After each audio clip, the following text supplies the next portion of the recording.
예수 열방의 소망. 예수 열방의 소망. 예수 우리의 위로자. 주는 온 땅의 영원한 소망. 예수 어둠 속의 빛. 예수 변함없는 진리. 주는 온 땅의 빛이 되시네. 우리 위해 죽으시고 다시 사신 생명의 주. 우리 위해 죽으시고 다시 사신 생명의 주. 주님만이 소망이요 변함없는 반석이라. 주님만이 온 세상을 비추시네. 또 죽음에서 부활하신 우리 구주 평강의 왕. 주를 믿는 모든 자의 소망 되신 주를 믿네. 다시 한번 찬양할까요? 예수 열방의 소망. 예수 열방의 소망. 예수 우리의 위로자. 주는 온 땅의 영원한 소망. 예수 어둠 속의 빛. 예수 변함없는 진리. 주는 온 땅의 빛이 되시네. 우리 위해 죽으시고 다시 사신. 우리 위해 죽으시고 죽으시고 다시 사신 생명의 주. 주님만이 소망이요 변함없는 반석이라. 주님만이 온 세상을 비추시네. 또 죽음에서 부활하신 우리 구주 평강의 왕. 주를 믿는 모든 자의 소망. 주님만이 우리의 소망이십니다. 주님만이 소망이요 변함없는 반석이라. 주님만이 온 세상을 비추시네. 또 죽음에서 부활하신 우리 구주 평강의 왕. 주를 믿는 모든 자의 소망 되신 주를 믿네.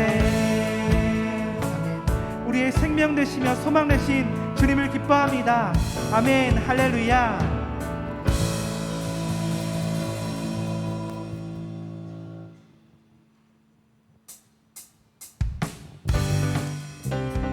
계속해서 더 이상 무덤에 머물러 계시지 아니하시고 일어나신 주님을 기뻐하며 찬양하겠습니다. 함께 박수치며 찬양할까요? 주의 이름 높이며. 주의 이름 높이며 주를 찬양하나이다. 나를 구하러 오신 주를 기뻐하나이다. 주의 이름 높이며. 주의 이름 높이며 주를 찬양하나이다. 나를 구하러 오신 나를 구하러 오신 주를 기뻐하나이다. 하늘 영광 버리고 하늘 영광 버리고 이 땅 위에 십자가를 지시고 죄 사했네. 무덤에서 일어나 하늘로 올리셨네. 주의 이름 높이리. 주의 이름 높이며 주를 찬양하나이다. 나를 구하러 오신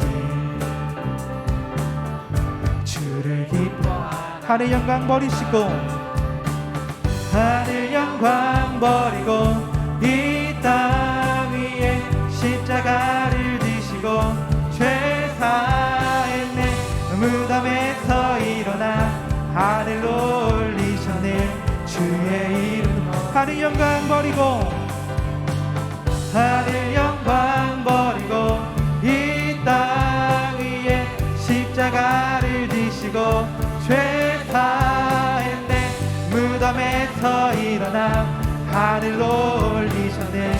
주의 이름 높이리. 하늘 영광 버리시고 하늘 영광 버리고 이 땅 위에 십자가를 지시고 죄사의 내 무덤에서 일어나 하늘로 올리셨네. 주의 이름 죽으실 죽음을 이기신 주님을 찬양합니다. 살아계신 주 살아계신 주 나의 참된 소망 걱정 근심 전혀 없네. 사랑의 주네 갈 길 인도하니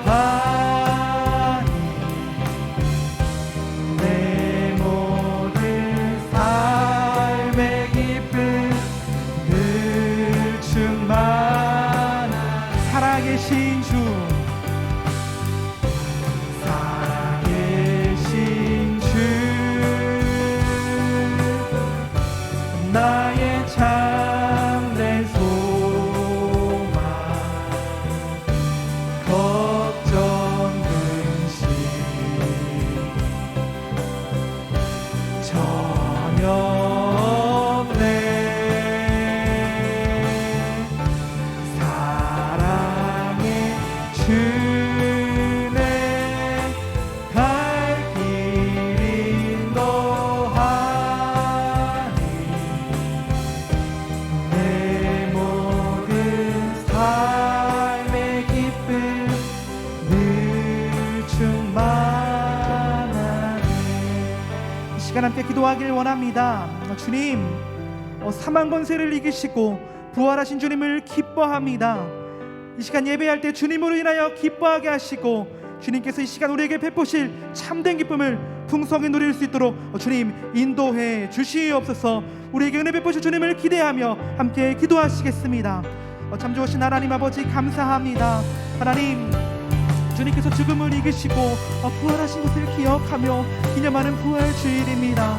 하나님, 우리의 마음 가운데에 속상함 어디 있습니까? 아픔이 있습니까? 두려움이 있습니까? 하나님, 그러한 것들을 시선을 빼앗기지 않게 하여 주시고 주님께서 죽음을 이기신 그 부활의 기쁨으로 우리의 시선이 향할 수 있도록 주님 인도하여 주시옵소서. 이 시간 그 기쁨을 누리게 하게 하여 주시고 그 기쁨으로 인하여서 우리의 삶이 변화되는 놀라운 은혜의 시간이 될 수 있도록 주님 인도하여 주시옵소서. 이 시간 우리에게 베푸실 은혜를 기대하며 나아가오니 하나님의 역사하여 주시옵소서. 주님, 우리에게 더욱더 선한 것을 베풀어 주시옵소서. 주님께서 우리 함께 하실 것을 기대합니다. 하나님, 더욱더 역사하여 주시고 인도하여 주시옵소서. 주님, 더욱더 선한 것을 역사하여 주시옵소서. 주님께서 인도하여 주시옵소서. 하나님, 역사하여 주시옵소서.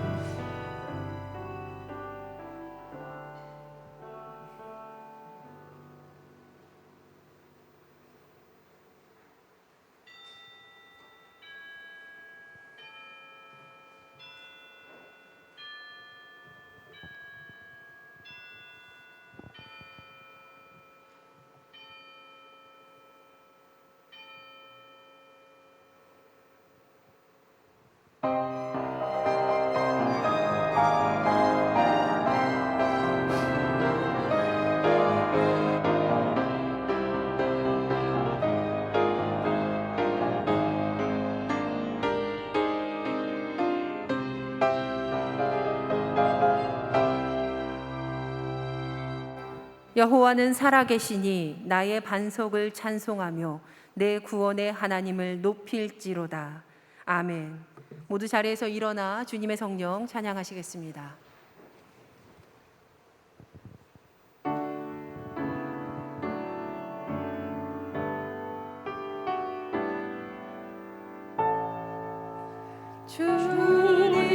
주님의 성령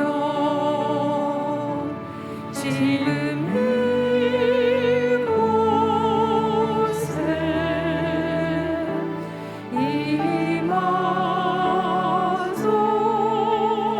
임하소서.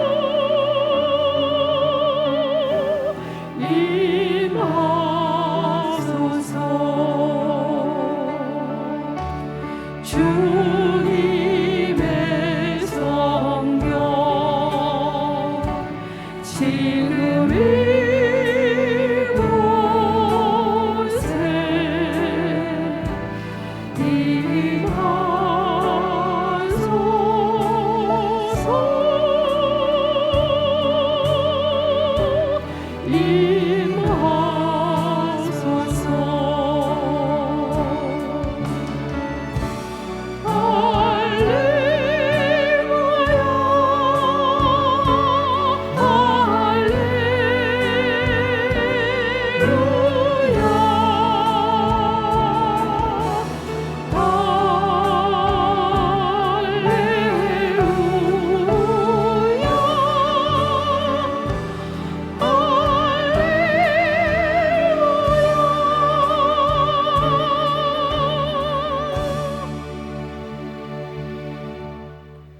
내가 받은 것을 먼저 너희에게 전하였노니 이는 성경대로 그리스도께서 우리 죄를 위하여 죽으시고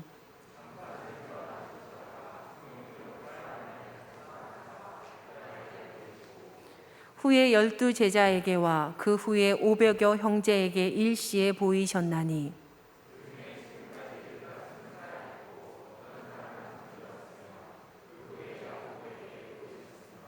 그 후에 모든 사도에게와 맨 나중에 만삭되지 못하여 난 자 같은 내게도 보이셨느니라.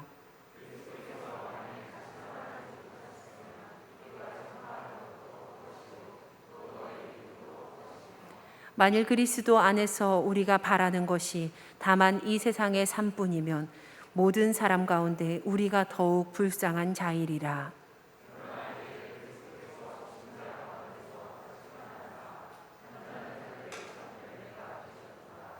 아멘. 전능하사 천지를 만드신 하나님 아버지를 내가 믿사오며 그 외아들 우리 주 예수 그리스도를 믿사오니 이는 성령으로 잉태하사 동정녀 마리아에게 나시고 본디오 빌라도에게 고난을 받으사 십자가에 못 박혀 죽으시고 장사한 지 사흘 만에 죽은 자 가운데서 다시 살아나시며 하늘에 오르사 전능하신 하나님 우편에 앉아 계시다가 저리로서 산 자와 죽은 자를 심판하러 오시리라. 성령을 믿사오며 거룩한 공회와 성도가 서로 교통하는 것과 죄를 사하여 주시는 것과 몸이 다시 사는 것과 영원히 사는 것을 믿사옵나이다. 아멘.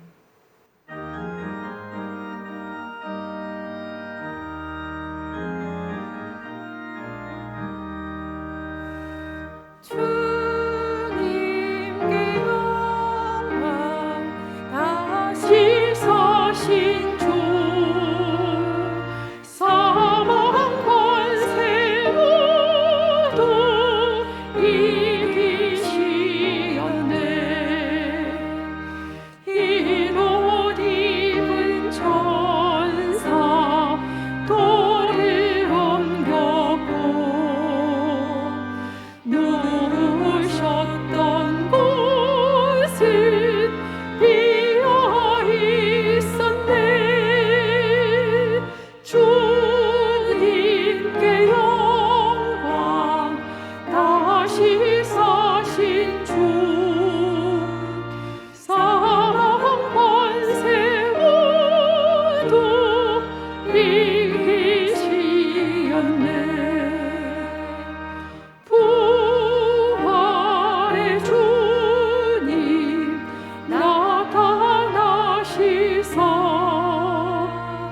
두려움과 의심 물리치셨네.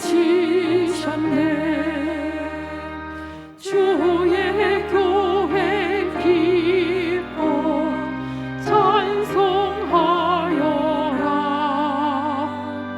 다시 사신 주님 죽음 이겼네. 주님께 영광. 다시 사신 주 사망 권세 모두 이기시었네. 생명의 임금 영광의 주님 없는 삶은 헛될 뿐이라. 주의 사랑으로 세상 이기고 요단 건너본 가게 합소서. 주님께 영광. 다시 사신 주 사망 권세 모두 이기시었네.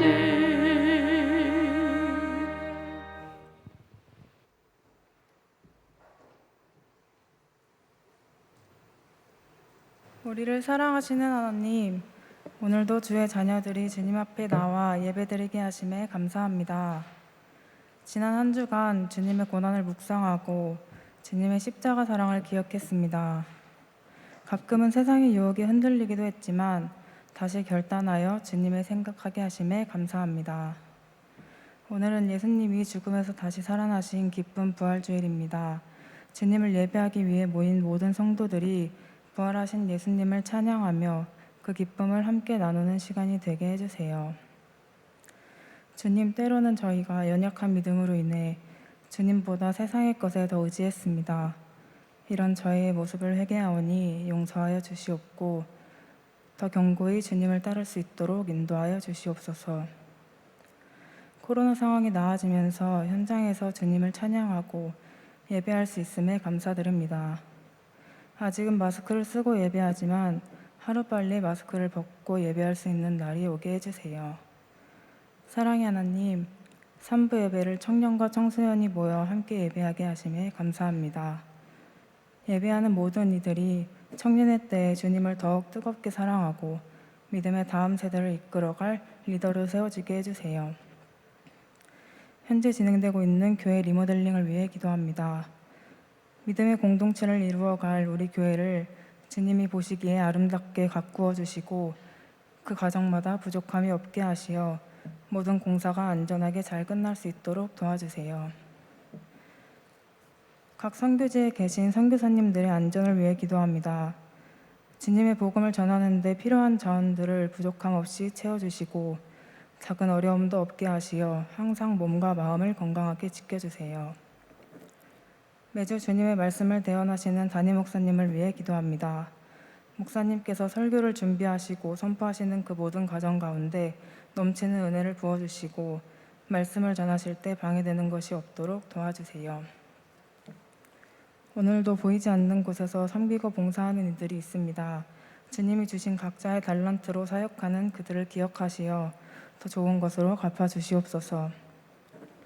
우리 교회가 예수님의 성품을 닮아 서로를 사랑으로 품고 더 나누며 가진 것을 베푸는 교회 되게 해주세요. 오늘도 거저받은 주님의 사랑에 감사하며 언제나 위로하시고 친구가 되어주시는 예수님의 이름으로 기도합니다. 아멘.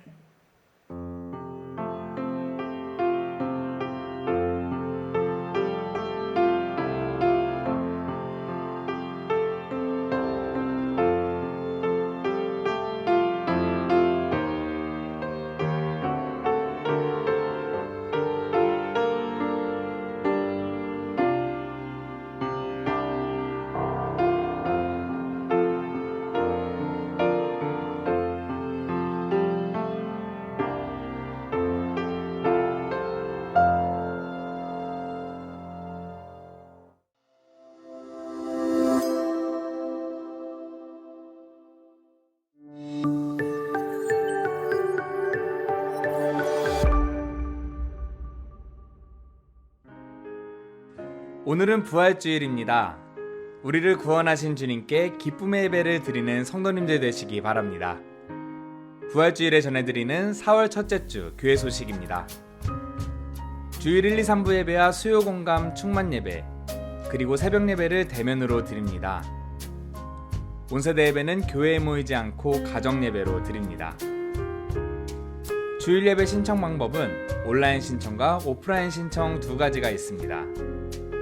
온라인 신청은 교회에서 보내드린 단체 문자 링크를 통해서 예약하는 방법이며, 오프라인 신청은 각 속장님을 통해 신청하는 방법입니다.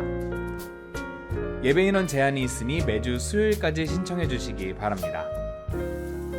예배 시 유의사항입니다. 발열이나 호흡기 증상이 있는 분들은 영상 예배를 드리시기 바랍니다. 교회 출입 시 반드시 마스크 착용을 하시고 먼저 발열 체크와 손소독을 하신 후 QR코드 교인증을 리더기에 체크합니다. 예배는 지정좌석제로 드리니 방역과 자리 안내를 위해 평소보다 10분 일찍 오시기 바랍니다. 다음은 교회학교 어린이 예배 안내입니다. 주일 오전 11시, 아동부는 지하 예배실에서, 유치부는 1층 유치부실에서 드립니다. 방역수칙에 따라 차량 운행을 하지 않습니다. 성도님들께서는 양해해 주시기 바랍니다. 코로나 바이러스의 예방과 확산 방지에 협력하고자 모든 속회와 소그룹 모임을 비대면으로 진행합니다. 성도님들께서는 문자나 전화, SNS 등을 활용하여 주시기 바랍니다. 매일 각 가정에서 코로나 바이러스로 인해 어려움을 겪는 분들과 의료진, 공무원, 나라와 교회, 그리고 가정을 위해 중보기도해 주시기 바랍니다. 주중 교회 출입에 대해 안내합니다. 주중에 교회에 출입하는 성도님께서는 반드시 발열 체크와 손소독을 먼저 하시고 이후 교인증 QR 출석 체크 또는 출입 명부 작성을 해주시기 바랍니다. 온라인 부활란 콘테스트를 진행합니다. 진행 기간은 4월 18일 주일까지이며 가정의 달인 5월 중에 시상합니다. 콘테스트 방법은 다음과 같습니다. 각 가정별로 부활란을 꾸미고 완성된 부활란을 사진으로 찍습니다. 우리 교회 카카오 채널에 접속해 글 남기기를 누르고 각 가정 대표의 성함과 부활란 사진을 올립니다. 사진을 올리실 때 부활의 기쁜 소식을 함께 글로 남기시면 됩니다. 카카오 채널 활용이 어려운 분들은 각 교구장님을 통해 참여하시기 바랍니다. 오늘 예배 후 각 가정에서 부활주일 온라인 가정 선만찬을 진행합니다. 가정 선만찬 영상은 우리 교회 유튜브 채널을 통해 확인하실 수 있으며 오늘 예배 후 1층 로비에서 성만찬에 활용할 키트를 나누어 드립니다. 각 가정당 한 개씩 받아가시기 바랍니다. 이번 한 주 동안 3층 대예배실에 음향 영상 공사가 있습니다. 이로 인해 한 주간 새벽 예배와 수요 예배를 지하 예배실에서 드립니다. 오늘 성전 꽃꽂이는 이진경 선도님, 김인희 권사님의 결혼기념과 민병선 권사님의 생일감사로 헌화하였습니다. 하나님을 향한 믿음 안에 견고히 서가며 언제 어디서나 쓰임받는 주님의 귀한 가정이 되도록 기도해 주시기 바랍니다. 성도님들 모두 건강하시고 평안한 한 주간 되시기 바랍니다. 사랑이 넘치는 예수님의 가족, 의정부 제1교회 소식이었습니다. 네, 주님의 이름으로 성도님 한 분 한 분을 축복합니다. 네, 좌우에 계신 분들과 함께 성도의 교제 나누셨으면 좋겠는데요. 오늘 이렇게 인사하셨으면 좋겠습니다. 우리 주님 부활하셨습니다. 이렇게 인사했으면 좋겠어요. 우리 같이 인사하시겠습니다. 예, 우리 주님 부활하셨습니다. 우리 주님 부활하셨습니다. 네, 오늘 댁으로 돌아가실 때 세 가지를 꼭 기억을 해주셔야 합니다. 우리 성도님들께서는 세 가지를 기억을 해주셔야 되는데요. 예, 하나는 이번 한 주 동안 우리 3층 대예배실이 공사를 한다는 겁니다. 음향과 영상 공사를 하게 되는데요. 그래서 이번 한 주 동안에는 새벽 예배와 수요 예배를 우리 지하 예배실에서 드립니다. 새벽 예배 드리시고 수요 예배 드리시는 성도님들은요, 3층으로 오지 마시고 이번 한 주 동안만 우리 지하 예배실에서 함께 은혜의 예배 드렸으면 참 좋겠습니다. 두 번째 기억하실 건요, 오늘 예배 마치고 댁으로 가셔서 부활절 온라인 가정 성만찬을 하셔야 된다는 겁니다. 유튜브에 영상이 올라가 있고요. 각 가정당 한 개씩 성만찬 키트를 나누어 드립니다. 아직 받지 못한 가정이 있으시다면 3부 예배 마치고 1층 로비에서 목사님들께서 나누어 주십니다. 받아서 댁으로 가셔서 은혜의 성만찬 하셨으면 좋겠습니다. 끝으로요. 부활주일 온라인 부활란 콘테스트를 합니다. 이번에는 부득이 각 가정에서 함께 부활란을 꾸미시고 우리 교회 카카오 채널을 활용하셔서 고난주간 필사하셨듯이 그렇게 올려주시면 좋겠습니다. 혹시라도 카카오 채널 활용하는 게 좀 어렵다, 저는 잘 모르겠습니다 하는 성도님들 계시면요, 괜찮습니다. 우리 교구장님들 통해서 참여하시면 되겠습니다. 우리 청년부는요, 오늘 예배 마치고 잠깐 자리에 남아 있어 주시면 좋겠습니다. 입대하는 청년 축복하는 시간이 있습니다. 그러니까 청년들은 끝나고 예배실에 남아 있어 주시면 좋겠습니다. 이제 우리 모두 하나님의 말씀을 듣도록 하겠습니다. 모두 자리에서 일어나 하나님의 말씀을 듣겠습니다. 오늘 우리에게 주시는 하나님의 말씀은 마가복음 7장 1절에서 8절까지의 말씀입니다. 바리새인들과 또 서기관 중 몇이 예루살렘에서 와서 예수께 모여들었다가 그의 제자 중 몇 사람이 부정한 손, 곧 씻지 아니한 손으로 떡 먹는 것을 보았더라. 바리새인들과 모든 유대인들은 장로들의 전통을 지키어 손을 잘 씻지 않고서는 음식을 먹지 아니하며 또 시장에 돌아와서도 물을 뿌리지 않고서는 먹지 아니하며 그 외에도 여러 가지를 지키어 오는 것이 있으니 잔과 주발과 녹그릇을 씻음이러라. 이에 바리새인들과 서기관들이 예수께 묻되 어찌하여 당신의 제자들은 장로들의 전통을 준행하지 아니하고 부정한 손으로 떡을 먹나이까? 이르시되 이사야가 너희 외식하는 자에 대하여 잘 예언하였도다. 기록하였으되 이 백성이 입술로는 나를 공경하되 마음은 내게서 멀도다. 사람의 계명으로 교훈을 삼아 가르치니 나를 헛되이 경배하는도다 하였느니라. 너희가 하나님의 계명은 버리고 사람의 전통을 지키느니라. 이는 우리에게 주신 하나님의 말씀입니다. 아멘.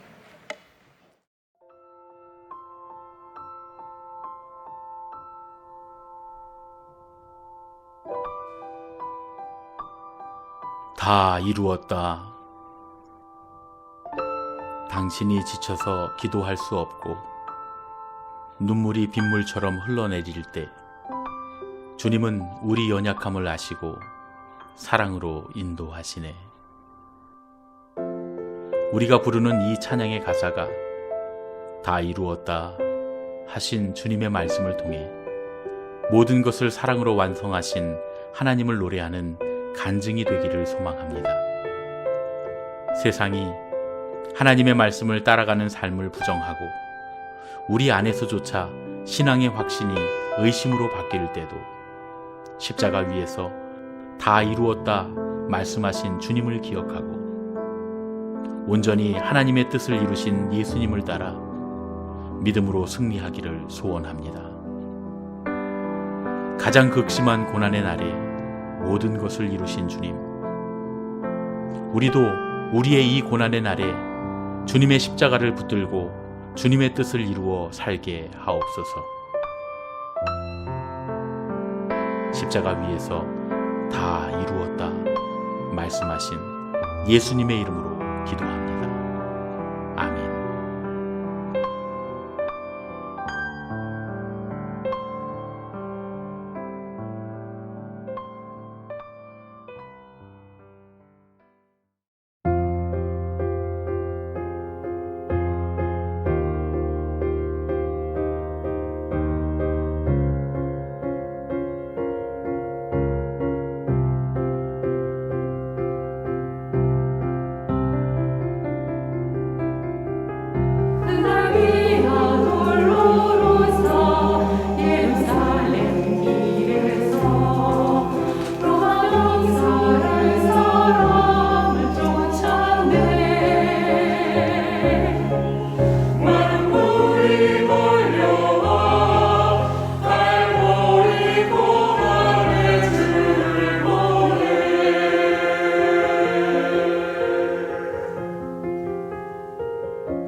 등은 채찍 맞아 기억이 흘리고 머리에는 가시면 완성네 멸시처럼 강하며 그 길을 가는 어린 양 보라 거기 위한 홀로로서 골고다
거칠은 광야의 길에서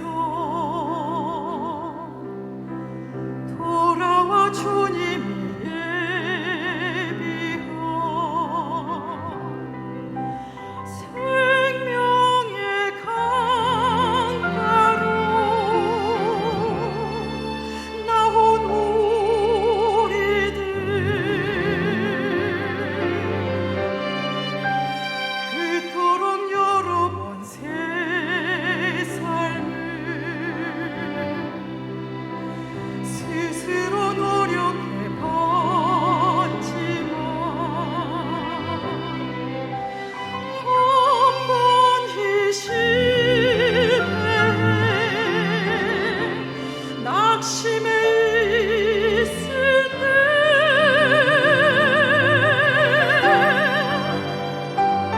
어느 날 내게 임하신 고백한 주님의 사랑 십자가 못 박힌 주보게 하셨네 더 이상 방황치 않고 생명의 주인 되시는 주님의 내 삶을 드리기 원하여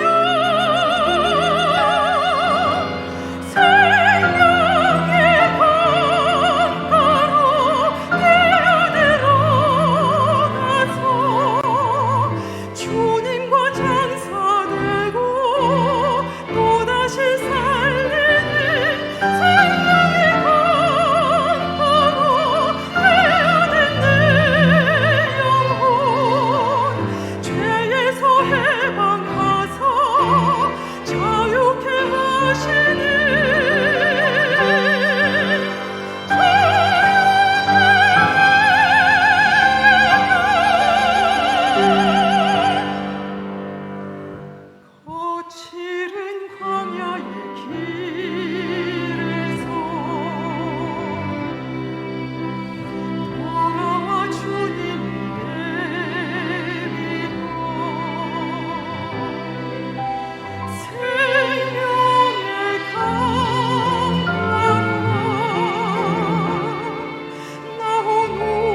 목적도 없이 나는 방황했네.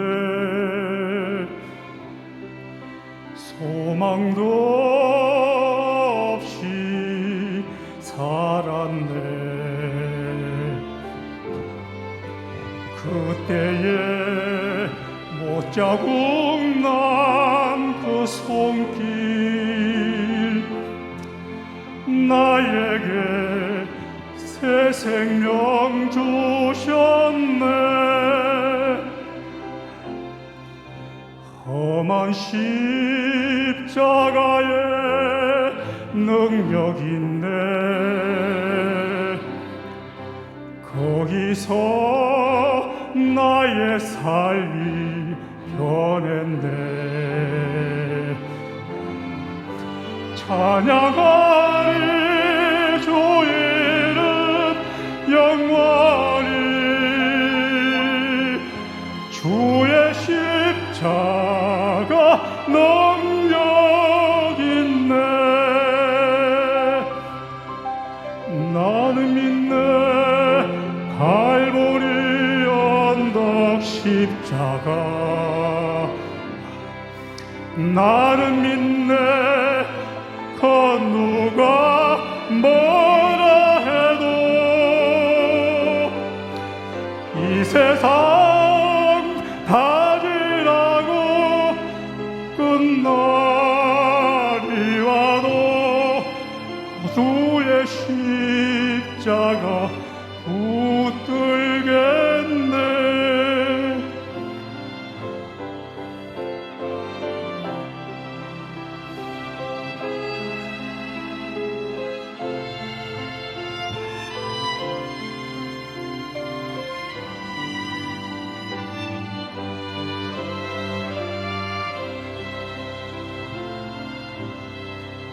나는 믿네.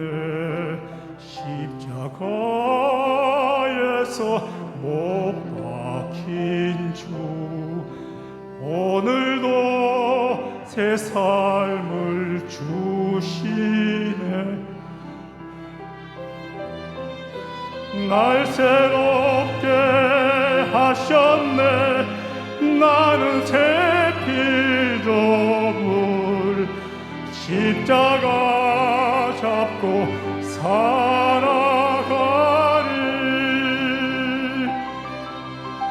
나는 믿네.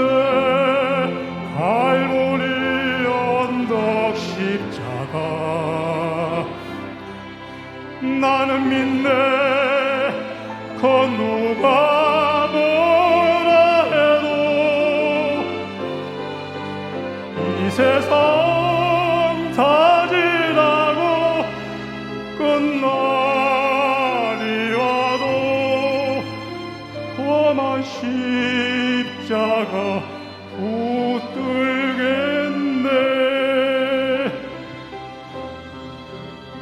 험한 십자가 붙들겠네.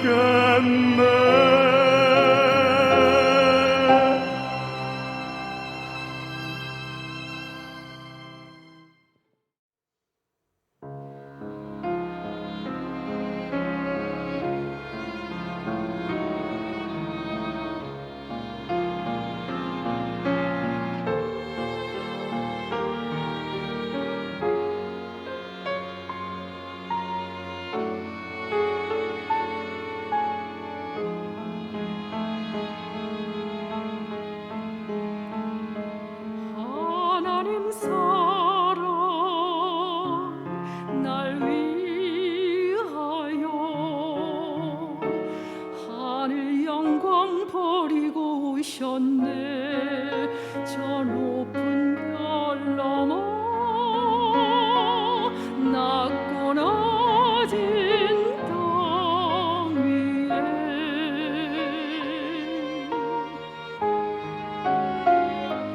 갈보리 언덕 십자가 지시고 물과 피를 흘려 죽으신 주 나의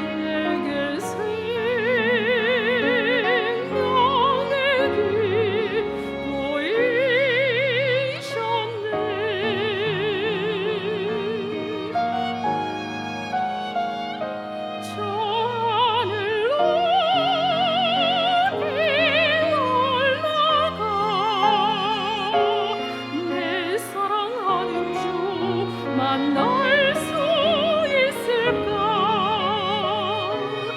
저 바다 끝에 달려가 내 사랑 내 주님을 배울 수 있을까? 하나님 사랑 그 사랑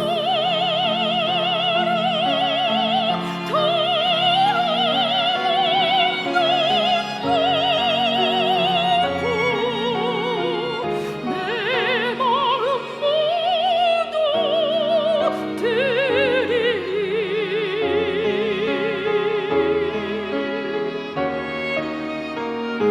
나는 주의 내 주님 나 주님 아무도 부족함없겠네. 나 주 안에 살고 주님이 내 안에서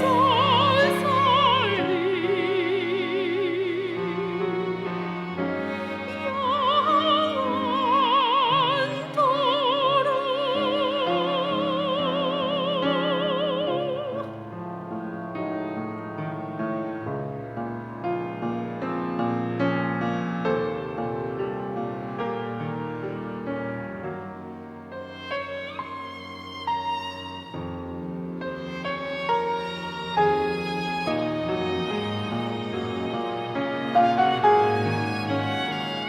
저 하늘 높이 올라가 내 사랑하는 주 만날 수 있을까? 저 바다 끝에 달려가 내 사랑 내 주님을 배울 수 있을까?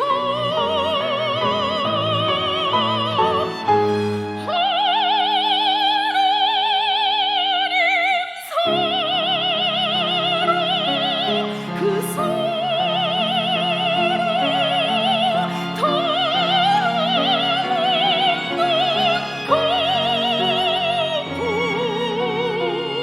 내 마음 모두 드리리.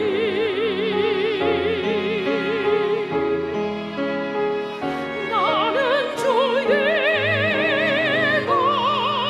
내 손을 꾸지니 아무도 부족함없겠네. 나 주 안에 살고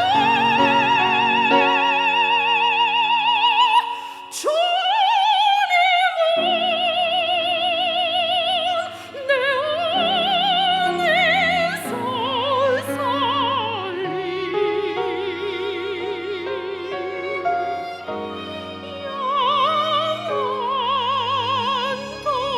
영원토록.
예수 그리스도의 십자가의 사랑과 부활의 은혜를 기억하며 우리의 신앙을 다시금 돌아보는 바리새인과 나.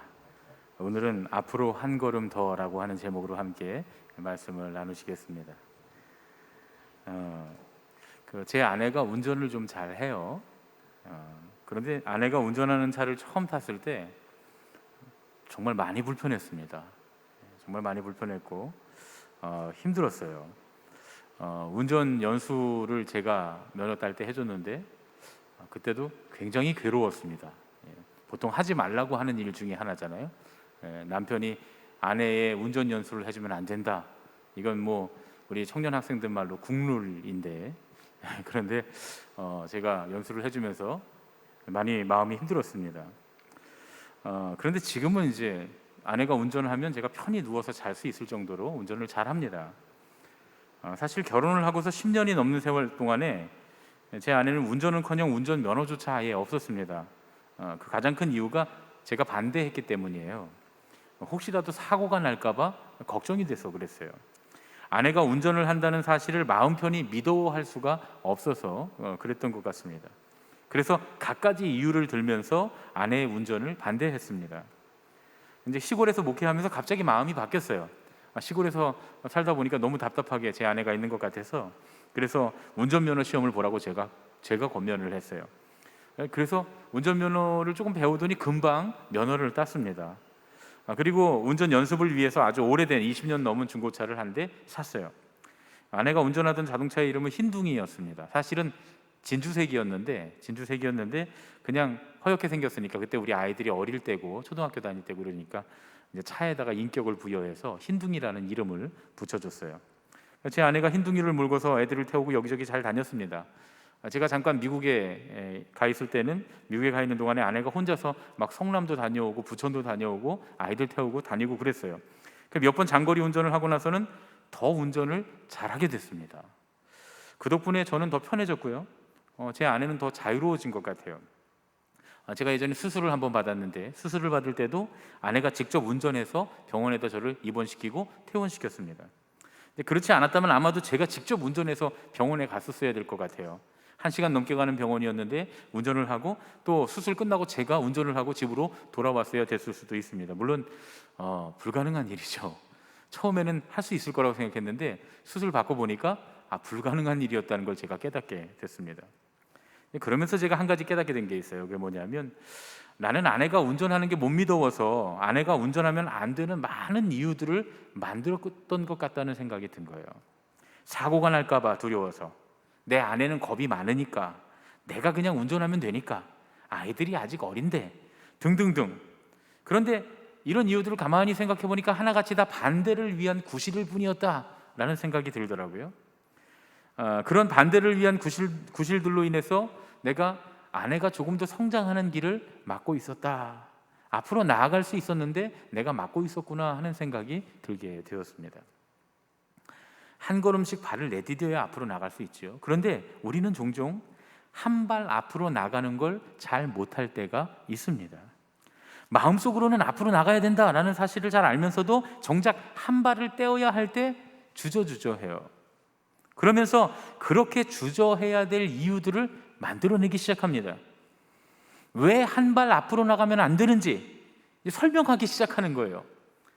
남들에게도 그렇고 자기 스스로에게도 마찬가지로 그렇습니다.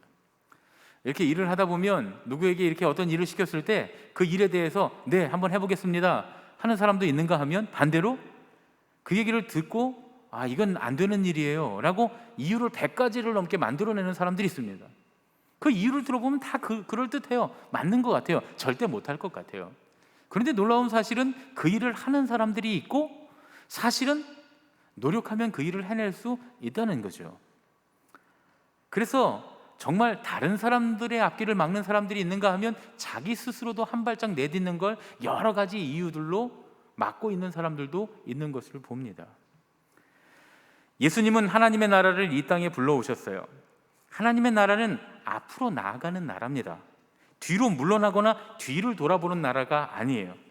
하나님 나라를 향해 가는 성도들은 결코 뒤를 보거나 옆을 살피지 않습니다. 그렇게 하면 하나님 나라를 향해 가는 길에서 벗어나기 때문이죠. 그래서 예수님 이렇게 말씀하셨어요. 제자들에게 손에 쟁기를 잡고 뒤를 돌아보는 자는 하나님 나라에 합당하지 아니하니라. 여러분, 쟁기가 어떻게 생겼는지 압니까? 아마 우리 학생들, 청년들은 잘 모를 거예요. 어른들은 다 아실 거고요. 쟁기는 사실 소 뒤에다 이렇게 달아서 밭을 갈 때 쓰는 도구예요. 커다란 삽 같은 게 이렇게 밑에 달려 있어서 소가 끌고 가면 이렇게 비스듬히 돼 있어서 이렇게 밭이 이렇게 갈리면서 흙이 이렇게 뒤집어지게 돼 있어요. 저는 예전에 이제 우리 할아버지랑 외할아버님이 전부 다 농사를 지셨기 때문에 물론 이제 이 평지에서 농사를 지는 할아버지네는 경운기가 있어서 경운기로 이제 논을 갈고 밭을 갈았습니다. 그런데 외할아버지 댁에 가면 그 팔봉산 시골 그 홍천 팔봉산에서 농사를 지셨거든요. 그러니까 산 꼭대기에서 밭을 지으시다 보니까 이 경운기가 못 올라가요. 그러면 거기는 어떻게 해야 되느냐? 소를 끌고 가서 소가 밭을 갑니다. 소가 밭 가는 거 참 신기해요. 소 밭 가는 걸 보면 뭐가 없는데 선이 안 그어져 있는데도 기가 막히게 직선으로 쫙 그어 갑니다. 그런데 처음 농사짓는 농부는 그렇게 일직선으로 가지 못해요. 사실 바디랑이 막 삐뚤빼뚤해지면 농사짓기가 굉장히 어렵거든요. 그래서 똑바로 해야 되는데 처음에는 농부들이 할 때 표시를 해놓고 막대기 같은 걸 꽂아놓고서 이렇게 표시를 해놓고서 그걸 바라보면서 쭉 소를 몰고 갑니다. 직선으로 말이죠. 그러면 저절로 밭이 직선으로 갈아지는 거죠. 그러다가 이제 조금 익숙해지면 몇 년 그 밭을 갈고 나면 그때부터는 막대기를 안 꽂아놔도 이 농부들이 대충 저 나무 뿌리를 향해 가면 되겠다. 저만큼 저 나무 가지를 향해 가면 되겠다. 이렇게 해서 이 농부들이 그냥 아무 표식이 없어도 곧바로 갑니다. 그렇다고 목표가 없는 건 아니에요. 정확하게 목적지를 두고서 앞으로 가는 거죠. 그런데 예수님이 그 말씀을 하시는 거예요. 쟁기를 잡고서 뒤를 돌아보면 안 된다는 거예요. 앞을 똑바로 보고 가야 밭고랑이 똑바로 나게 된다는 거죠. 천국이 그래야 한다고 말씀하십니다. 하나님 나라를 향해 가는 사람들은 오직 그 나라만 바라보면서 걸어가야 한다고 말씀하시는 거예요. 우리가 하나님 나라를 향해서 걸어간다고 하면서 자꾸만 세상과 세상의 이치를 바라보면 결코 하나님 나라로 올바로 갈 수 없다는 얘기입니다. 처음에는 갈팡질팡해요. 그러다가 나중에는 아예 방향을 잃고 맙니다. 그리고 나서는 그 다음부터 우리의 마음이 하나님 나라를 원하지 않게 돼요. 참 안타까운 일이죠. 아무리 하나님 나라를 설명하고 아무리 교회 와서 예배를 드려도 어느 순간부터는 나 하나님 나라 가는 거 원치 않아? 난 그런 신앙을 원치 않아? 그런 마음을 가질 수 있어요. 똑바로 걸어가지 않았기 때문입니다. 그리고 나서 그 다음부터는 하나님 나라를 향해 걸어가지 말아야 될 이유들이, 합당한 이유들이 계속 생겨나요. 점점 많아집니다. 바리새인들이 그랬어요. 바리새인들이 예수님을 따르면 안 되는 이유를 정말 많이 갖고 있었습니다. 여러분, 오늘 말씀 보세요. 예수님과 예수님의 제자들이 손을 씻지 않고 음식을 먹었다고, 시장에서 돌아와도 물을 뿌리지 않았다고, 잔과 주발과 놋그릇을 씻지 않았다고, 장로들의 전통을 지키지 않았다고, 예수님과 예수님의 제자들은 부정한 사람들이라는 거예요. 예수님을 따르는 것 자체가 틀렸다는 얘기입니다. 바리새인들의 진짜 문제가 바로 이것이었어요. 말로는 하나님 나라를 기대하고 바란다고 했지만 사실 그들은 지금 이대로가 너무 좋은 거예요. 자기들이 누리고 있는 것들, 자기들이 세상에서 누리고 있는 권위, 권세, 명예, 이런 것들이 너무 좋았던 거예요. 그래서 자기들도 앞으로 나가지 않고, 또 그런 거 있잖아요. 다른 사람들이 앞으로 나가면 뺏기잖아요. 그러니까 다른 사람들도 나아가지 못하도록 방해하고 있었습니다. 그들이 그걸 알고 그랬는지, 일부러 그랬는지, 아니면 본의 아니게 그랬는지 몰라도 어쨌든 그렇게 하고 있었던 거예요. 이미 하나님 나라를 향해서 가고 계시는 예수님과 예수님을 따라 하나님 나라를 향해서 가고 있는 제자들을 틀린 것으로 딱 규정해 버려요. 조금만 자기들의 규정에 맞지 않은 것 같으면 틀린 것이었어요. 심지어 아무리 하나님이시라도 자기들이 정해놓은 법에 어긋나면 그냥 정죄해버리는 오류에 빠지게 되었습니다. 맨 첫 복음서의 저자였던 마가는 하나님 나라를 바라보면서 걸어가는 그 사람들의 특징이 뭐라고 했냐면 즉각적인 순종, 이렇게 말합니다. 즉각적인 순종. 마태복음 1장 17절부터 18절 말씀 보면 예수님께서 나를 따라오라, 내가 너희로 사람을 낚는 어부가 되게 하리라 하시니 곧 그물을 버려두고 따르니라. 베드로와 안드레를 제자로 부르시는 과정인데요, 예수님께서 그들을 부르시니까 그들이 곧 예수님을 따라갔다는 거예요. 심지어 그들의 생명과도 같은 그물을 버려두고서 예수님을 따라갔다고 해요. 어부들인 베드로와 안드레가 그물을 버려두고 곧 주님을 따라갔다라고 하는 말은 마치 아브라함이 본토와 친척과 아버지의 집을 버리고 하나님께서 지시하실 땅으로 갔다라는 말과 일맥상통하는 거예요. 구약으로부터 신약까지 하나님 나라를 향해서 걸어갔던 사람들의 모습을 가만히 보면 이렇게 곧 즉각적으로 하나님의 나라를 인지하고 바라보자마자 하나님 나라를 향해서 즉각적으로 순종하는 모습을 볼 수가 있습니다. 여기서 곧이라고 하는 말이요, 사실은 그리스어로 유디스라고 하는 말이거든요. 근데 이 유디스라고 하는 말의 뜻은 곧은, 똑바른, 그리고 곧, 즉시 두 가지의 의미를 다 갖고 있어요. 이 단어의 뜻에서 우리가 알 수 있는 건 뭐냐면 하나님 나라를 바라보고 즉시로 순종해서 방향을 딱 돌이켜서 가는 것이 바로 곧은 길, 바른 길이라는 거예요. 그런데 가만히 보세요. 이 바리새인들은 옳은 길이 뭔가, 바른 길이 뭔가, 곧은 길이 뭔가를 말하고 있는 사람들이잖아요. 예수님 틀렸다고 자기들이 옳다고 말하잖아요. 그런데 실제로 이 단어의 유디스라는 단어의 뜻에 딱 맞춰보면 틀린 사람은 바리새인들이었어요. 하나님 나라가 드러났는데 하나님 나라를 향해서 가는 게 아니라 하나님의 나라가 틀렸다고 자기들이 옳다고 그렇게 말하고 있는 거잖아요.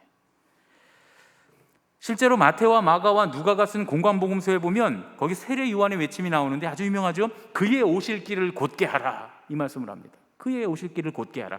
여기서 곧게 하라라고 할 때도 유디스라는 말이 쓰였습니다. 이게 무슨 말이냐면 주님께서 오시는 길을 똑바르게 하라는 거예요. 그 주님의 길을 똑바로 따라가라는 거예요. 똑바로 따라갈 준비를 하라는 거예요. 근데 그게 바로 옳은 길이라는 거예요. 그게 옳은 길이고 그것은 바로 주님을 즉시 따라가는 것이라는 거예요. 이런 의미가 이 안에 들어있는 거예요. 이 단어에 두 가지 의미가 있으니까요. 그러니까 하나님 나라를 향한 즉각적인 순종이야말로 올바른 길이다, 똑바른 길이다, 옳은 길이다, 그런 얘기예요. 그리고 이 단어가 마가복음에서만 무려 40번이 사용됩니다. 40번. 이게 마가복음에서 얼마나 중요한 말인지 여러분 알겠죠? 이 유디스라고 하는 단어, 마가복음은 16장밖에 안 되는 작은 복음서예요. 근데 이 안에 이 단어가 40번 쓰였다는 거예요. 베드로와 안드레는 하나님 나라를 향한 예수님의 부르심에 곧 순종해서 배와 그물을 버리고 예수님을 따라갑니다. 바로 그 다음엔 누가 나오냐면 세베대의 아들들인 야고보와 요한이 나오거든요. 그런데 야고보와 요한은 더 해요. 이 사람들은 그물만 버려두고 간 게 아니라 아버지인 세베대도 버려두고 떠났다 그랬어요. 정말 아브라함처럼 본토 친척 아비집을 떠나는 거죠. 마가복음이 소개하는 많은 믿음의 사람들이 예수님의 부르심에 즉각적으로 순종합니다. 무슨 말인가요? 하나님 나라를 향해 가는 사람들은 옆이나 뒤를 바라보거나 여러 가지 이유를 달지 않고 즉각적으로 순종해서 하나님 나라를 향해 똑바로 걸어가는 사람들이다라는 얘기예요. 독일의 뇌과학자, 과학 전문 칼럼니스트인 프리스트 헬름 슈바르츠라고 하는 박사님이 있는데요. 착각의 과학이라고 하는 책이 있어요. 여러분들 보세요. 재밌어요. 이거 읽어보면 재밌는 얘기예요. 이 책에 보면 이제 착각의 과학이라서 우리 뇌가 어떻게 착각하는가에 관한 이야기들이 있는데 사람은 자기가 원하는 것을 생각하지 않는데요. 우리는 보통 내가 그거 너무 바라니까 그걸 계속 생각할 것 같잖아요. 그렇지 않는데요. 반대로 자기가 생각하는 것을 원하게 된대요. 재밌죠? 계속 생각나게 하면 원하게 된다는 거예요. 비밀인데 얘기해줘도 되나? 제가 연애할 때도 처음에 제 아내가 저 싫다고 했어요. 근데 저를 계속 생각하게 했어요. 왜냐하면 아침에도 알람을 넣어주고 저녁에도 알람을 넣어주고 계속 문자를 넣어주고 편지를 계속 일주일에 한 번씩 쓰고, 그래서 1년 반 동안 하루도 빠짐없이 저를 생각하게 했어요. 그랬더니 성공했어요. 지금 보니까 이게 맞네. 이 프리트 헬름 슈바르츠 박사님 똑똑한 분이네. 여러분, 원하는 걸 생각하는 게 아니라 생각하는 걸 원하게 된다는 거예요. 물론 이제 나쁜 일엔 쓰지 마시고 좋은 일에만 이걸 사용하면 좋을 것 같아요. 어쨌든 뇌가 착각을 많이 한다는 거예요. 우리가 자꾸 생각하는 걸 원하게 된다, 그런 얘기죠. 그런데 이런 생각의 오류, 착각들 속에서 우리가 진짜로 올바르게 결정하려면 몇 가지 훈련이 필요하다고 하는데 그 중에 첫 번째 훈련만 제가 가르쳐 줄게요. 나중에 여러분 책을 읽어보세요. 재밌는 얘기가 많으니까. 첫 번째 훈련은 뭐냐면 어떤 목표를 추구해야 하는지 판단하는 것. 많은 생각의 착각 속에서 우리가 딱 올바로 판단하려면 내가 지금 어떤 목적을 추구하고 있는 건가 하는 판단을 계속해야 된다는 거예요.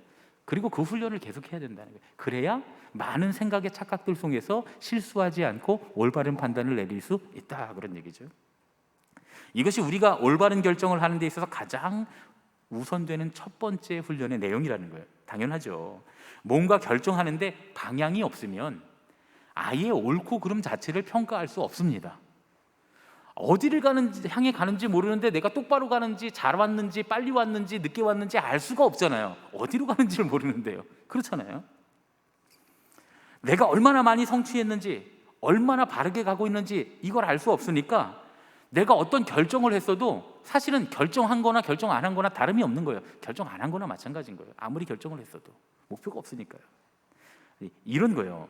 여러분 이제 옷을 한 벌 사러 갔다고 생각해 보세요. 근데 어디에 입고 갈 옷인지, 어느 옷과 맞춰 입을 건지, 내 피부 색깔하고 잘 맞는지 다 따져보고 또 입고서 딱 매장에 가서 입고서 거울을 딱 보고서 전체적으로 이 옷이 어떤지를 쭉 봅니다. 그렇죠? 다 그렇게 옷을 사죠. 좀 더 꼼꼼한 사람은 옆에 매장도 가봅니다. 그렇죠? 옆에 매장 가서 비슷한 옷을 또 입어봐요. 아주 꼼꼼한 사람은 그 쇼핑몰에 있는 매장을 다 가봐요. 그렇죠? 다 가보고서 다 입어보고 맨 처음에 골랐던 데 와서 사갖고 와요. 그렇죠? 대부분 그런 경우가 많죠. 아니 중간에 더 좋은 게 있으면 중간에 사겠죠. 더 꼼꼼한 사람은 그거를 다 기억해 뒀다가 집에 와서 인터넷으로 검색을 해서 기억해 놓았던 몇 가지 중에서 1,000원이라도 더 싼 거를 인터넷으로 구입합니다. 이렇게 다 쇼핑하시죠. 그렇죠?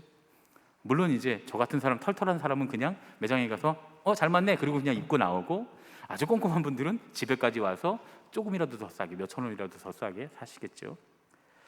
옷 한 벌 사 입을 때도 경우에 따라서는 그 옷을 사는 사람에 따라서 결정의 과정이 매우 신중해야 해요. 그런데 우리가 아는 것처럼 그 옷을 입는 목적이 그 목적에 충실하게만 사면 조금 달라도, 예를 들면 뭐 소재가 조금 좋거나 나쁘거나 색상이 조금 마음에 들거나 덜 마음에 들거나 별로 문제가 없어요. 결국 입고 나갈 거예요. 입고 할 거예요. 무슨 얘기냐면 이런 거예요. 교복을 사러 갔으면 교복 회사마다 조금씩 다릅니다.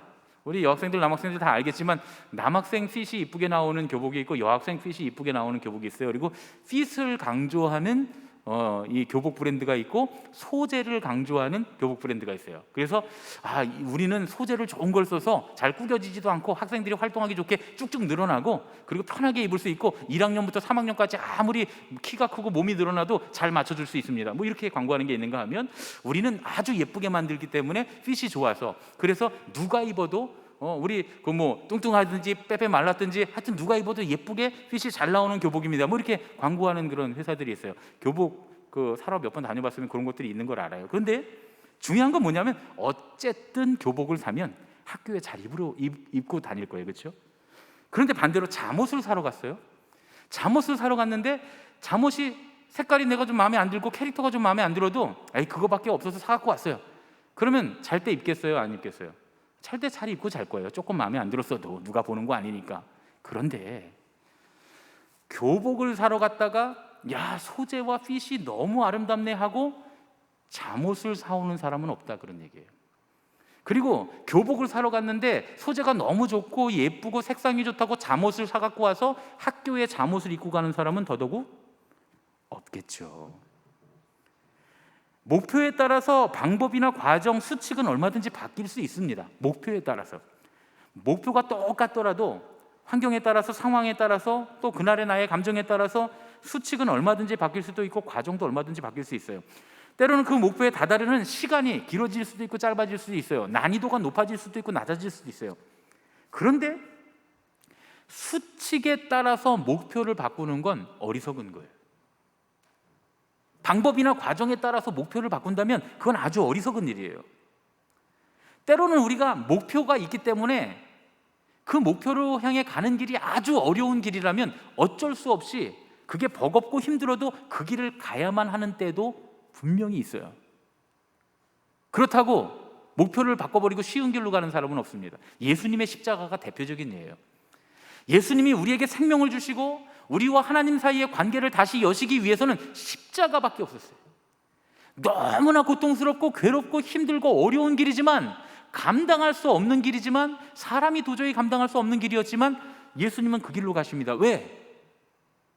목표가 확실하시니까요. 목표가 확실하시니까 예수님 그러시잖아요. 아버지, 나의 원대로 마옵시고 아버지의 뜻대로 되기를 원하나이다. 무슨 얘기예요? 목표를 주님의 뜻으로 정하신 거예요. 그러니까 아무리 어려워도 그 뜻을 이루려면 그 한 가지 길밖에 없기 때문에 아주 어려운 길이라도 그 길을 걸어가셨다, 그런 얘기죠. 그러니까 목표가 모든 수칙과 방법의 기준이 되는 거예요. 이건 어린아이라도 다 아는 일이죠. 그런데 여러분, 우리가 신앙생활 하다 보면, 또 인생을 살다 보면 우리는 종종 잘못된 믿음이나 두려움 같은 우리의 마음에 속아서, 또는 사람들이 얼마나 좋아하는가, 사람들이 얼마나 동의하는가, 이런 외부적인 요인에 따라서 우리의 목표를 바꾸곤 해요. 그런 경험 다 있죠, 그렇죠? 저도 그래요. 제가 목사인데 목회를 하다 보니까 목사님 그건 교인들이 안 좋아해요. 목사님 요걸 교인들이 좋아합니다. 그래서 그럼 그렇게 할까요? 생각하는 때가 없지 않아요. 잘못된 거죠. 목표가 있다면 아무리 어렵고 다른 사람들이 싫어해도 가야 합니다. 결국 일로 가야 됩니다. 결론은 여기입니다 라고 말할 수밖에 없어야 하는데, 그렇지 않을 때도 있는 걸 봐요. 그런데 그게 바리새인이에요. 그런 우리의 모습이 바리새인의 모습이다, 그런 얘기입니다. 오직 하나님 나라를 향해서 뒤를 돌아보거나 주변을 돌아보지 말고 본질적인 목적을 바라보면서 똑바로 걸어가야 한다고 예수님 우리에게 말씀하세요. 예수님께서 오직 아버지의 뜻대로 우리의 구원을 바라보시면서 십자가를 향해서 똑바로 걸어가심으로 십자가 넘어 부활을 승리하신 것처럼 그렇게 가야 한다고 우리에게 말씀하십니다. 그래서 주님은 우리의 길이 되시는 거예요. 제가 지난 주간에 정말 마음이 참 힘든 경험을 했어요. 고난주간이라서 물론 그럴 수 있죠. 목사님이 고난주간에 예수님의 십자가를 묵상하셔서 힘드셨나 보다, 또 목사님이 금식하시느라 힘드셨나 보다, 그럴 수 있어요. 그런데 그건 사실 쉬운 일이에요. 저희한테는 쉬운 일입니다. 어렵지 않습니다. 사실 다른 이유 때문에 많이 힘들었는데요, 이제 우리가 정부의 발표, 정부의 우리 방역대책, 또 의정부시에서 보내는 공문, 그것 따라서 그동안 참 힘들고 어렵지만 마스크를 다 쓰고 있습니다. 우리가 방역수칙을 잘 지켜요. 우리 교회 공무원들이 검사하러 오면 왔다가 이 교회는 너무 잘하네요, 그러고 가세요. 정말 그건 참 감사하고 자랑스러운 일이에요. 왜냐하면 저 혼자 잘해서 되는 게 아니라 여러분들이 다 같이, 우리가 다 같이 방역수칙을 잘 지키고 있다는 얘기예요. 심지어는 우리 중간중간에 막 방역해 주시고 소독하시는 우리 권사님들, 또 우리 관리부, 또 우리 저 안내, 또 전부 다들 애쓰고 계신다는 거예요. 그렇죠? 그래서 우리가 참 힘들고 어렵지만 저도 마스크를 쓰고 설교를 하기 시작했습니다. 우리 교회는 새벽 기도에서부터 주일, 수요일 모든 설교자들이 다 마스크를 쓰고 설교를 하고요, 기도하시는 분들도 다 마스크 쓰고 기도하고요, 찬양하시는 분들도 다 마스크 쓰고 하시고요, 그 다음에 성경 봉독하시는 분도 다 마스크 쓰고요. 우리는 전부 마스크 쓰고 합니다. 어려워요. 사실 설교 3번 해야 되는 저는 좀 많이 어렵습니다. 제가 엘리베이터 타고 올라오거든요. 항상 그런 건 아니고 오늘 아침에도 날씨가 선선하니까 걸어 올라와 봤어요. 1부터요. 그랬더니 이 안에 땀이 차서, 얼마나 땀이 많이 흐르는지 제가 좀 땀이 많거든요. 그러다 보니까 말을 못할 정도로 땀이 쏟아졌어요, 이 안에. 그래서 너무 힘들어요. 그래서 제가 가끔 엘리베이터 타고 올라오는데 여러분들이 우리 목사님이 좀 다이어트도 하시고 건강하셔야 되는데 왜 저렇게 저 엘리베이터 타고 다니시냐 그러지 마시고, 하여튼 코로나 지나면 저도 걸어 올라올 겁니다. 그것 때문에 그런 거거든요. 이게 하루 3번 설교를 하면 여러분들은 가만히 앉아서 숨만 쉬시니까 좀 덜 힘드시겠지만 저는 계속 말을 하잖아요. 이 안에가 지금 난리가 납니다, 정말. 그래서 월요일 되면 여기 막 저 짓무르고 뭐가 막 나요, 이렇게요, 막. 그래서 지금도 너무 힘들어요. 설교를 3번이나 해야 되니까. 그래서 사실 저만 힘든 건 아니에요. 여러분들도 힘들 거예요. 아무래도 이게 하나 딱 맞고 있기 때문에 이게 없는 것보다 덜 들리신다 그래요. 발음이 좀 부정확하게 들린다는 거예요. 그래서 목사님 설교하는 내용을 잘 못 들을 때가 있다는 분들이 종종 계셨어요. 그래서 좀 계속 음향 마이크 테스트하고 마이크를 올렸다 내렸다 하고, 저 위에서는 제 소리를 잡았다가 이렇게 좀 고음을 올렸다가 저음을 내렸다가 막 이렇게 다 해보거든요. 정말 힘들어요. 불편이 참 많아요, 이게요. 그런데 제가 지난 주간에 우연히 제 후배 목사님이 페이스북에 올린 사진을 보게 됐어요.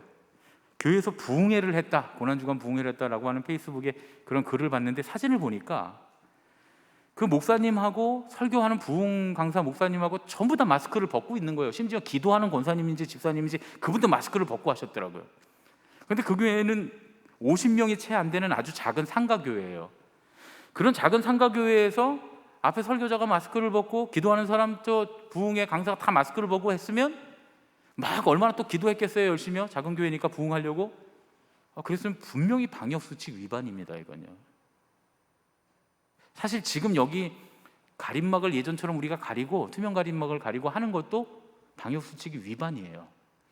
마스크를 써야 돼요.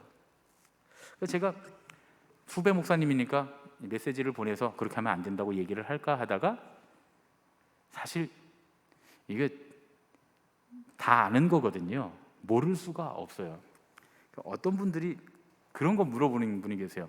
어디 저 교단 같은 데서 어떻게 하라고 수칙이 내려옵니까? 그렇게 묻는 분들이 가끔 계신데요. 아니요, 없어요. 교단 같은 데서는 안 내려와요. 어디서 오냐면 시청에서 공문이 와요. 시청에서 공문이 딱 옵니다.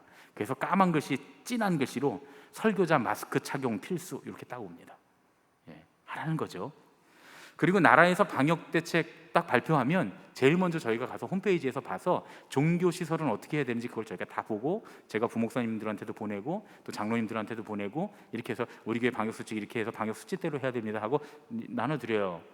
심지어 페이스북에서 그거 잘 못 찾으시는 목사님들은 제가 직접 찾아서 사진까지 만들어 갖고 이렇게 게시물로 만들어 드린 적도 있어요. 그렇게 해야 된다고.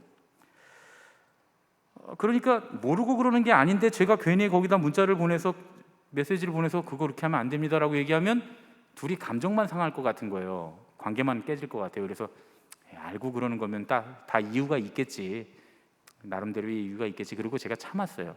근데 갑자기 혹시나 하는 생각이 드는 거예요. 혹시나.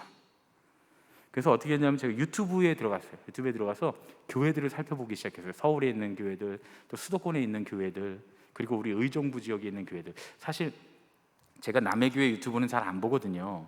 특히 의정부 지역에 있는 교회들 유튜브는 안 봐요. 안 보는 이유가 뭐냐면 볼 필요가 없어요. 우리가 제일 잘해요, 유튜브를. 죄송합니다, 여러분. 제가 너무 교만하죠? 근데 사실이에요. 저희가 유튜브를 제일 잘해서 뭐 화질은 조금 떨어질 수 있는데 이런 구성이나 이런 거를 다 잘해서 그 구글에서 의정부 교회 이렇게 쳐보면 의정부 교회란 이름 있는 교회보다도 먼저 우리가 뜨고 거의 일면에 나오는 유튜브 영상은 다 우리 거예요. 거의 다 8, 90%가 우리 것만 떠요. 그러니까 우리가 제일 잘하고 있어서 그런 거거든요. 그러니까 굳이 뭐 의정부 지역에 다른 게 볼 필요 없다 이렇게 생각해서 교만한 마음에 안 보다가 제가 이번에 혹시나 하고 봤어요. 놀랐어요. 깜짝 놀랐어요. 마스크 쓰고 설교하는 목사는 저밖에 없어요. 한 명도 못 찾았어요. 혹시 여러분 찾거든 저한테 알려주세요. 없어요. 정말 없어요. 제가 갑자기 무슨 생각을 하게 됐냐면 의정부시가 우리 의정부 제일교회만 미워해서 우리 교회에만 마스크 쓰고 설교하라고 공문을 보냈나? 이런 생각이 처음에 딱 들 정도였어요. 분명히 공문으로 왔거든요. 설교자 마스크 쓰라고. 방역수칙에도 분명히 명시돼서 써 있어요. 마스크 쓰라고 말이죠. 그리고 심지어는 토요일 저녁마다 저한테 문자가 와요. 마스크 쓰고 설교하라고 말이죠. 나한테만 보내나? 왜 나만 하고 있을까 이거를? 왜 우리 교회만 이걸 지키고 있을까? 왜 그러는 걸까? 나만 유별난 사람인가? 우리 교회만 아주 유별난 교회인가? 하는 생각이 들면서 마음이 되게 힘들었어요. 교회에서 계속 확진자가 나오면서 교회가 신천지 이단들이나 다를 게 뭐가 있냐 이런 얘기들 계속해요. 여러분들 다 들으시죠? 학교에서도 듣고 직장에서도 듣고 다 듣잖아요. 교회랑 신천지가 뭐가 다르냐 말이죠. 니들이 뭐가 다르냐? 똑같이 사회적 무리를 일으키고 있지 않냐. 그래서 교회가 사회적으로 계속 이렇게 무리를 일으켜서 앞으로 전도와 선교가 정말 어려워질 거라고 그렇게 이야기들을 하고 그런 그 리서치들이 제가 계속 받고 있어요. 그런 논문들을 계속 보고 있어요. 리서치들을. 그런데 정반대 얘기도 있습니다. 여러분 그거 아세요? 정반대 얘기도 있어요. 교계에는요. 나라에서 교회를 박해하고 있다는 거예요. 이 팬데믹을 핑계로 교회를 박해하고 있다는 거예요. 나가보라는 거예요. 식당에 가면 다들 우리처럼 이렇게 간격 지키지 않고 다들 그냥 다 옆에 앉아갖고 빽빽하게 앉아서 마스크 벗고 밥 먹고 떠든다는 거예요. 실제로 그렇더라고요. 제가 카페에 갔다가 그냥 나온 적이 여러 번 있어요. 왜냐하면 카페에 들어가서 앉으려고 했다가 사람이 너무 많은데 이 거리 없어요. 그냥 옆에 테이블 앉아갖고 서로 다른 사람들끼리 마이크 다 벗어제끼고 커피 마시고 떠들고 있더라고요. 그래서 제가 카페에서 나온 적이 여러 번 있어요. 왜냐하면 나는 걸리면 안 되니까, 우리 교회에 책임져야 되니까. 그래서 나온 적이 여러 번 있어요. 그래서 지금 교회가 어려움을 겪고 있는 이유가 뭐냐면 핍박하는 정부가 있어서 그렇다고 얘기하는 사람들이 있어요. 이 팬데믹을 핑계로 교회를 핍박하고 있단 말이죠. 그러면 여러분, 지금 한국교회의 위기가 전 세계적인 팬데믹 앞에서 한국교회가 이렇게까지 방역수칙을 어기면서 무리를 끼쳐서일까요? 아니면 팬데믹을 핑계로 정부가 교회를 박해하고 있기 때문일까요? 어떤 겁니까? 저는 잘 모르겠더라고요. 뭔지는. 이게 50년 지나고 100년 지나면 우리의 후손들이 얘기하겠죠. 그때는 그거였다. 그러면 그게 맞을 거예요. 그렇죠? 근데 지금 저는 잘 모르겠어요. 그럼 또 이런 질문이 들었어요. 이런 의문이 들었어요. 나는 마스크를 지금 벗어 던져야 할까? 아니면 계속 마스크를 써야 될까? 화가 나고 속상하고 뭔가 뒤틀어지는 것 같은 그런 시간을 보냈어요. 그래도 너무 감사한 게 지난 주간이 고난주간이었잖아요. 그래서 주님의 고난을 묵상하면서 계속 기도할 수 있었잖아요. 잠잠히 내면 깊은 곳을 바라보는 시간이 있었잖아요. 조용히 주님께 물었어요. 아버지, 어떻게 해야 합니까? 마스크를 벗어 던질까요? 아니면 계속 쓸까요? 그랬더니 마음에 이런 음성이 들렸습니다. 하나님이 진짜 딱 말씀해 주신 게 아니고 제 마음에 이런 음성이 들렸다는 거예요. 제 생각에 그랬다는 거예요. 저 이상한 사람 생각하지 마세요, 여러분. 마음의 음성이 딱 들려왔어요. 너 왜 마스크를 썼었니? 정부에서, 시청에서 마스크 쓰라고 해서 썼니? 아니면 교회를 위해서였니? 그동안 사회적으로 지탄을 받아 땅바닥에 떨어진 내 이름 때문에 조금이라도 교회가 모범을 보이겠다고, 그래서 교회가 조금이라도 주님의 이름에 높여드리는 일을 하겠다고 그렇게 시작한 거 아니었니? 그런 질문이 저에게 되돌아왔어요. 그렇게 생각하고 나서 내가 잠시나마 내 신앙이 멈췄었구나 하는 생각을 했습니다. 원래의 목적, 하나님의 거룩하신 이름을 조금이라도 높여드리기 위해서 시작한 일인데 남들이 다 안 한다고, 나만 하고 있다고, 힘들다고, 어렵다고, 목표가 아니라 과정과 방법에 눈을 돌려서 바른 길을 계속 걸어가던 것을 멈추어 서 있던, 마음으로라도 멈춰버리려 했던 내 신앙이 멈춰 있었구나 하는 그런 생각이 들었습니다. 여러분, 이제 이 얘기는 다른 교회를 정죄하려고 하는 얘기는 아니에요. 여러분들이 이건 잘 들어주셨으면 좋겠어요. 우리는 옳고 다른 교회들은 나쁘다, 뭐 이런 얘기를 하고 싶은 게 아니에요. 분명 다른 교회들도 같은 목표를 향해서 가고 있지만 꼭 그렇게 해야 되는 이유가 있을 거라고 저는 믿고 싶어요. 그렇게 믿었으면 좋겠어요. 단지 나의 신앙, 내가 갖고 있는 신앙, 내가 지금 이 나라 가운데 우리 교회가 꼭 해야 된다고 생각하는 그 방법, 하나님의 영광을 위해서 우리가 해야 된다고 하는 생각했던, 판단했던 그 판단, 또 다른 교회들은 그렇지 않을지 몰라도 우리는 계속 이런 얘기를 나눴잖아요. 우리가 이 지역사회 가운데, 한국교회 가운데, 우리 의정부시에서, 우리가 속해 있는 신곡동에서 어떻게 좋은 교회가 될 수 있을까? 어떻게 하면 이 지역사회를 위해서, 우리가 살고 있는 의정부시를 위해서, 이 나라를 위해서, 이 교회를 위해서 뭔가 좋은 일을 하는 교회가 될 수 있을까? 라는 얘기를 계속 나눠왔잖아요. 그런 얘기를 함께 나눴던 우리 교회 공동체, 우리 가족들이 어떻게 했으면 좋겠는지, 어떻게 판단하고 생각했으면 좋겠는지에 대한 제 생각이에요. 제 생각. 저와 여러분이 우리 함께 같은 생각을 공유하고 가는 거잖아요, 신앙을. 혹시라도 남을 정죄하고 싶은 마음이 있다면 그건 버려야 될 것 같아요. 그냥 우리가 어떻게 할 거인가에 대한 그런 생각을 우리가 했으면 좋겠다, 그런 얘기예요, 여러분. 무슨 말씀인지 다 아시겠죠, 그렇죠? 우리의 신앙이 멈추어 서서 과정과 방법에만 몰두하고 있는 신앙이라면 그건 바리새인적인 거예요. 그런 바리새인적인 모습에서 벗어나서 하나님 나라를 향해서 부르시는 주님의 음성에 즉시 순종할 수 있는 믿음. 즉시 순종한다는 건 뭐예요? 다른 가능성은 버린다는 거예요. 다른 건 포기한다는 거예요. 그것만 따라가겠다는 거예요. 그렇게 할 수 있는 그 믿음이 있어야 한다고 주님 말씀하십니다. 그리고 그 안에서 여러 가지 방법, 여러 가지 과정을 우리가 선택할 수 있죠. 그러나 그 목적은 똑바로 바라보고 걸어가야 한다는 거예요.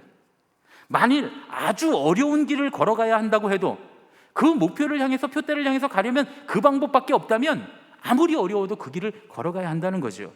표대를 향하는 시선을 돌려서 쉬운 길을 바라봐서는 안 된다는 겁니다. 우리가 온전히 주님을 향하고 계속 앞으로 나갈 수 있으면 물론 흔들리겠죠. 약간 삐뚤어졌다가 다시 돌아올 수도 있어요. 그럴지언정 십자가 너머에 부활로 승리하셨던 그 예수님처럼 우리 삶의 모든 과정을 통해 우리도 승리하고 하나님 나라를 누리게 될 줄로 믿습니다. 이게 우리의 믿음이에요. 그래서 우리는 이 시점에서 주님의 승리를 좀 다시 생각해 봤으면 좋겠습니다. 우리 옆에 사람들하고 이렇게 인사하겠습니다. 주님이 승리하셨습니다. 우리도 승리할 겁니다. 우리도 승리할 겁니다. 아멘. 사도 바울이 이렇게 고백했더라고요. 우리 잘 아는 말씀인데 빌립보서 3장 12절로 14절 말씀입니다. 사도 바울이 우리와 똑같은 고백을 했어요. 사도 바울은 바리새인이었잖아요. 그런데 나중에 구원받은 바리새인이 된 사람이잖아요. 사도 바울이 빌립보서 3장 12절 14절에 이렇게 말씀합니다. 내가 이미 얻었다 함도 아니요 온전히 이루었다 함도 아니라 오직 내가 그리스도 예수께 잡힌 바 된 그것을 잡으려고 달려가노라. 형제들아, 나는 아직 내가 잡은 줄로 여기지 아니하고 오직 한 일, 즉 뒤에 있는 것은 잊어버리고 앞에 있는 것을 잡으려고 표대를 향하여 그리스도 예수 안에서 하나님이 위에서 부르신 부름의 상을 위하여 달려가노라. 표대를 향하여, 위에 계신 주님을 향하여 달려간다고요. 왜요? 주님께서 부르신 부름의 상을 위해서. 사람들이 칭찬하는 거, 야, 너 그래 훌륭한 사람이야. 아, 넌 신앙이 훌륭하구나. 아, 의정부제일교회는 참 신앙이 훌륭한 교회야. 주변에 있는 교회들이, 주변의 이웃들이 칭찬해주고 인정해주는 그런 인정이 아니라 오직 하나님께서 우리에게 베풀어 주실, 주님께서 우리에게 베풀어 주실 부름의 상을 향해서 우리는 표대를 바라보며 달려간다는 거예요. 위에 계신 주님을 바라보면서 앞으로 한 걸음씩 한 걸음씩 더 나가다 보면 늦어질 수도 있어요.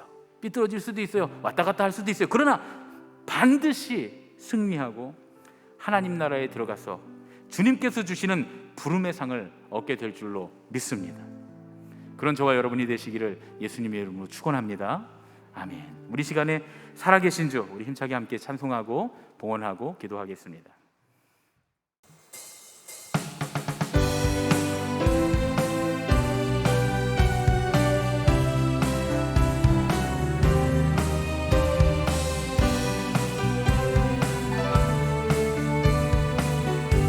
주 하나님, 주 하나님,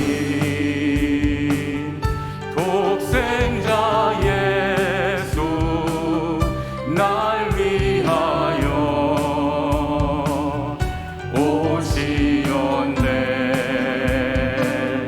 내 모든 죄 다 사하시고 죽음에서 부활하신 나의 구세주, 살아계신 주, 나의 참된 소망, 걱정 근심 전혀 없네. 사랑의 주네 할 길 인도하니 내 모든 삶의 기쁨 늘 충만하네. 주 안에서 거듭난 생명, 주 안에. 자리에서 일어나서 주님 앞에 봉헌하면서 나가겠습니다. 거듭난 생명 도우시는 주의 사랑 참 기쁨과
우리를 사랑하셔서 십자가의 길로 걸어가신 주님은 사랑의 주님이 되셔서 우리의 갈 길을 인도하시는 하나님이시라고 우리가 오늘 찬양을 통해 고백하였습니다. 주님은 우리의 구원, 우리에게 생명 주시기 위한 그 목표를 향해 걸어가셨으므로, 십자가의 길, 그 하나밖에 없는 고통스러운 길을 걸어가셨음을 오늘 말씀을 통해 깨닫게 하시니 감사드립니다. 주님, 하늘에 계신 주님을 바라보며 우리도 하나님 나라를 향해 똑바로 걸어갈 수 있는 믿음이 우리에게 있게 하여 주시옵소서. 다른 모든 가능성을 버리고 오직 주님을 바라보며 주님을 따라가는 하나님 나라를 향해 가는 길을 선택할 수 있도록 인도해 주시고, 그 모든 길 가운데 오직 목표를 설정하고 길을 선택하는 지혜로움이 우리에게 있게 하여 주시옵소서. 우리가 걸어가고 있는 이 길이 하나님 나라를 향해서 걸어가고 있는지를 주님 계속 살펴볼 수 있는 지혜가 우리에게 있게 하시고, 그리하여 잘못된 선택을 하지 않도록 우리를 붙들어 주시옵소서. 오늘도 주님의 부활을 기념하며 기뻐하는 마음으로 주님 앞에 예물을 드린 많은 손길들이 있습니다. 주님께서 함께하여 주시사 주님 앞에 드려진 이 예물들마다 하나님 나라를 향하는 아름다운 길들이 열리는 것으로 주님께서 사용해 주시고, 또한 주님의 나라를 위해서 사용한 우리의 물질이 우리에게 돌아와 주님의 부름의 상으로 응답되는 놀라운 은혜가 있게 하여 주시옵소서. 오직 주님께서 우리에게 베푸신 부르심의 상을 향해 쫓아가는 믿음이 되어 면류관을 없는 신앙이 되도록 우리를 붙들어 주시옵소서. 이제는 우리 주 예수 그리스도의 은혜와 하나님 아버지의 지극하신 사랑과 성령님의 교통하시고 인도하심이, 이제 주님께서 우리를 부르신 부름의 상을 향해 오직 위에 계신 주님만을 바라보며 걸어가기를 원하는 예수님의 가족들, 우리 제일교회 모든 성도들과 청년들과 학생들, 그리고 이 예배에 참여한 모든 예배자들 머리 위에 이제로부터 영원까지 함께하여 주셨기만을 간절히 축원하옵나이다. 아멘.